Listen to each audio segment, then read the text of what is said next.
রাতের বেলায় এক চোর এক ঘরের মধ্যে ঢুকেছে চুরি করার জন্য। চোর দেখে ওই ঘরের মধ্যে এক বুড়ি মহিলা ঘুমিয়ে আছে।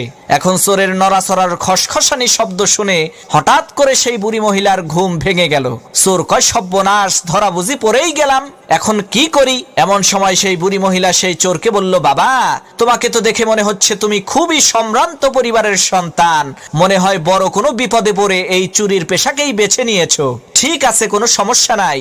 এই যে দেখো, আলমারির 3 নম্বর বাক্সের মধ্যে 5 ভরি স্বর্ণ আর 70,000 টাকা আছে, এগুলো তুমি নিয়ে যাও। আমি বাঁচবই আর কয়দিন, এত টাকা পয়সা দিয়ে আমি করবোটা কি? আর বাবা, তুমি যাওয়ার আগে আমার কাছে এসে একটু বসো।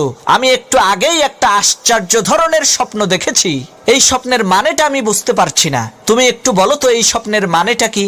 চোর মনে মনে কয়, আল্লাহ, সব বাড়ির মানুষেরা যদি এই বুড়ির মতো বড় দিলের অধিকারী হইতো, তাহলে তো আমার আর কোনো চিন্তাই থাকতো না। এদিকে সেই বুড়ি মহিলা তার স্বপ্নের কথা সেই চোরকে বলতে আরম্ভ করলো। সে, বাবা, আমি দেখলাম বিশাল বড় একটি মরুভূমির মধ্যে আমি হারিয়ে গেছি।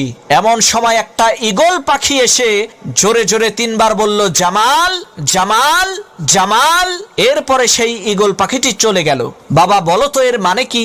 চোর মনে মনে চিন্তা করতে লাগলো, এই স্বপ্নের মানেটা কি হতে পারে? ইতিমধ্যে পাশের রুম থেকে সেই বুড়ি মহিলার একেবারে টকবগে জোয়ান ছেলে জামাল তার নাম জোরে জোরে শুনতে পেয়ে ঘুম থেকে উঠে ঘরের মধ্যে ঢুকে সেই চোরকে ইচ্ছা মতো পিটাতে আরম্ভ করলো। তখন সেই বুড়ি মহিলা বলল, হইছে, এবার থাম, ওর কৃতকর্মের ফলও পাইয়া গেছে।